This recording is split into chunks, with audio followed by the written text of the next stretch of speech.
Hi, Wendy. Well, Wendy, thank you ever so much for joining us and sharing your project, which is a little bit different from many of those that we get. So I'm delighted. Our customers will find it really useful, I'm sure. So what I'll do is I'll just ask you to cast your mind back when you've built an extension and and cast your mind back to what the dream was. What was this when it was just a figment of your imagination? What were you trying to do? Yeah, so I think particularly get more of a connection into the garden, sort of reasonable size kitchen, but was quite closed off from the garden. So I wanted to open it up to have direct access to the garden with bifold doors and a large roof lantern to maximise the light and get the place as open as light as possible. Oh, fantastic. So, and so then you proceeded with the project. And what were your wishes around light? Well, really, just the kitchen was a little bit dark because it just had normal windows. So I wanted it as light as possible. So I went for the biggest roof lantern that would fit on the space. So it's a 4 by 6 meter extension with a 2 by 4 meter lantern. So lantern covers most of the area to get. So I wanted to be able to just sort of sit in there, so like I'm sitting out in the garden, but underneath the roof lantern. So yeah, so it was light as possible. So I didn't want any obscured glass or anything in the roof lantern, and I didn't see any problem with just having normal glass. No, and you're in very good company too, I might add. Lots of people find the same. So you had this. Well done for getting this project over the goal line because it's not an easy thing to do. Uh, but then, what was your experience? In terms of the actual extension or Yeah, you saw once using once the I got space. Was yeah, it as so you so well, imagined? so got it finished, and I think it was finished in terms of she connected into the main part of the house and the floor done, such that I mean it's still not completely finished and I haven't got the flooring done or anything, but it was in about the early summer. It's great, all nice and light, but then of course we had quite a hot summer, so I very quickly discovered that having never occurred to me that it would be too hot, but it very quickly got way too hot, because the sun comes up on the side of the house where I actually didn't have any windows, so I didn't really realize quite how bad it would be. So yes, so by the middle of the day, it's lovely and light, but very hot. Yeah, yeah. I sometimes liken the large roof lantern. You've got a pretty big one, a big roof lantern, 4 meters long by 2 meters wide. It's 8 square meters of opening. So it's big. I liken it to like a performance sports car, one, but unfortunately, one without brakes initially, so the sun can just stream in with no control. And so then you've set about looking at ways to control the heat. So if you could take us Yeah, through yes. your options that you looked at.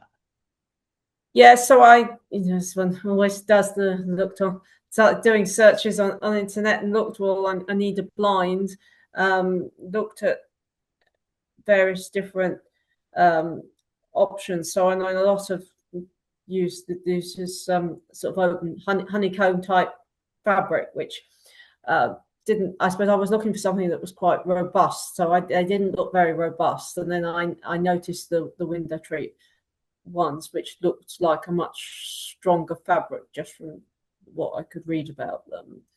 So that's when I thought it would be worth finding out more about them. Yes. And with I guess what was your view about sort of cords going across the opening?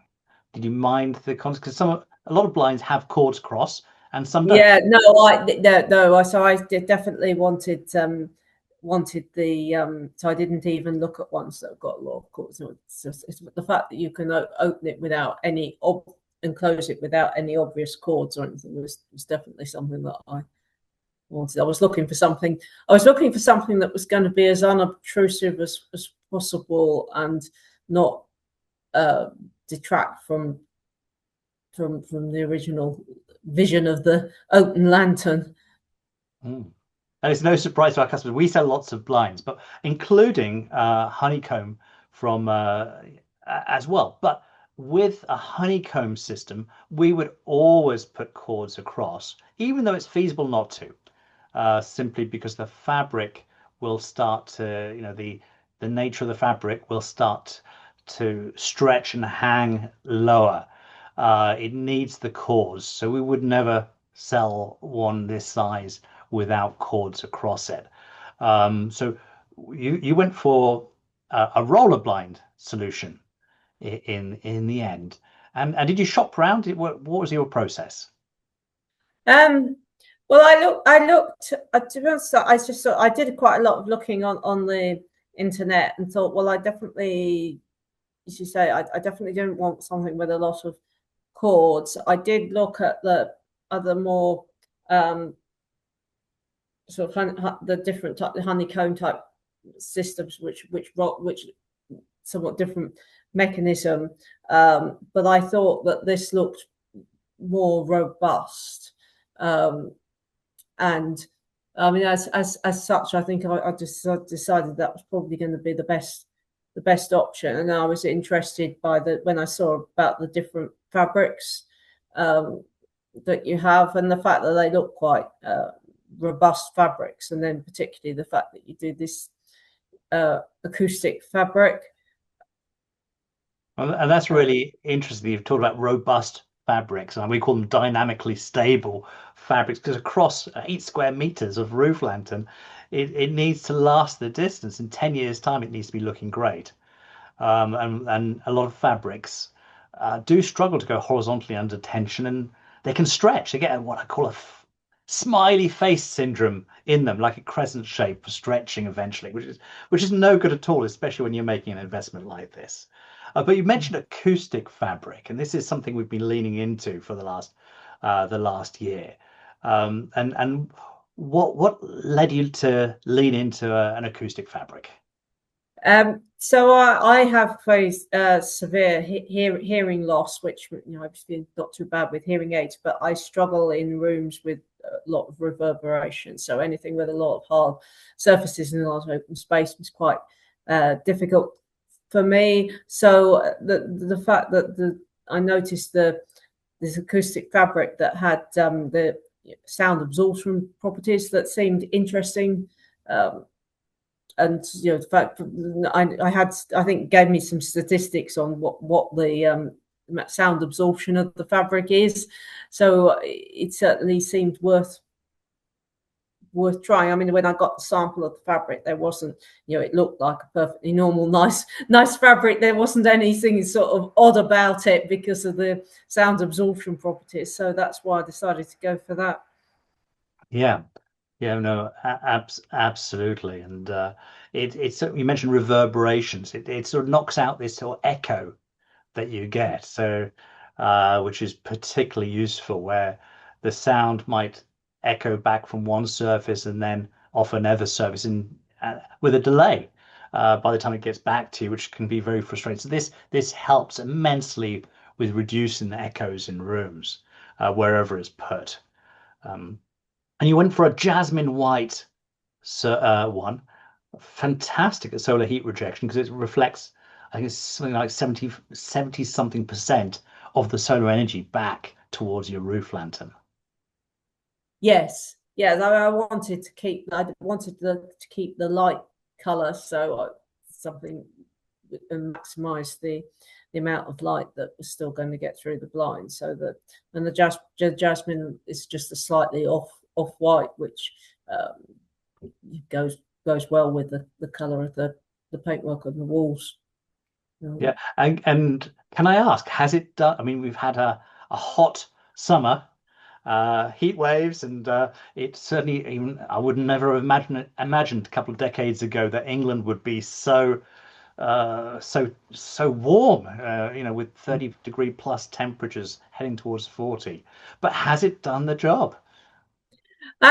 Yes, it certainly made a big difference. I mean, it's fair to say that I'm trying to think it was when I got it. I think it was towards the end of later on in August. So obviously we'd had quite a lot of hot weather before I had it, but certainly it has make a big difference. I pretty much by default I keep the blind closed, and then I just open it when I want to have the light night in the right conditions. Yes, because it's a screen fabric, so it is letting light through, isn't it? Yes. I mean, get used to just having. I've got it closed at the moment, and get used to just. It's still lighter than it would be if there was a solid ceiling up there. So Yes, yeah, absolutely. Yeah. So, with this size, I'm just going to take the liberty, if I may, just to 4 meters by 2, because it is a larger roof lantern, and there are many systems out there. You went for the Athena system, which is produces a huge amount of tension across the fabric.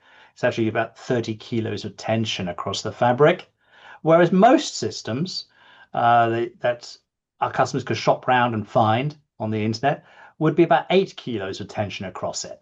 So it'd be a bit saggy and ripply in yes, contrast. I mean it doesn't the blind is it's lovely and flat. There's no sagging or anything. It's all looks very taut and smart. Fantastic. Well, it's what I'd like to ask. I've got two questions left. That's all, Wendy. And one of them is, would you recommend window treat to friends and family after your experience? Oh yes, certainly it's been a very good experience. Very pleased with it. Oh, thank you. Well, that's music to my ears. The question people really want me to ask you is, can you turn your laptop round and show Yeah, the yeah. blind? So the blinds. Let's see if I can just see how. So it's not very easy to. You There we see, go. can you see that you can just see the reflection of the lantern through, and I can. I guess would you like me to sort of try that? So you can If see you've it got now. enough hands, Wendy, it would be great if you could grab the control and Yeah. let So it open up. it's just opening now. You'll see it in a minute as it comes through. I don't know. We're just seeing that. Let's just take it off. But it's very quiet as well. It's the mains that I got the mains option. It's very quiet, which I like. So there, it's just opening now.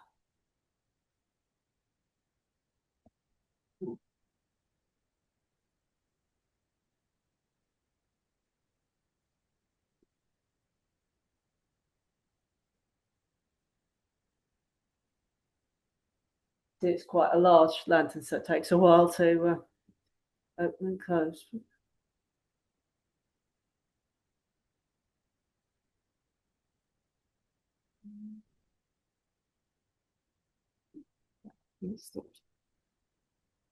Well, thank you ever so much, Wendy, for sharing your experience, your project, how you came to choose the system and the fabrics as well. It's been wonderful to hear about it. Thank you. Okay. No, thank you, Wendy. That was lovely. And I think this is the first acoustic fabric one I've done a video testimonial with, Oh, is which it? is Right, okay, which is so why. Um, people wouldn't. I mean, it's probably yes. It probably wouldn't normally sort of occur to anyone to yeah. until they have that dinner or family occasion or something underneath, and suddenly it's really. Yeah, well, that's what I'm hoping. I'm hoping to. I haven't had it. I'm supposed to be having family visiting at some point, so I'll be able to try it out. But I have noticed. You see, I've got it open now. It's Mm, definitely more echoey than it was when it was closed. absolutely, I can hear night and day. I can hear the difference, and that's just one surface in your Yeah, room.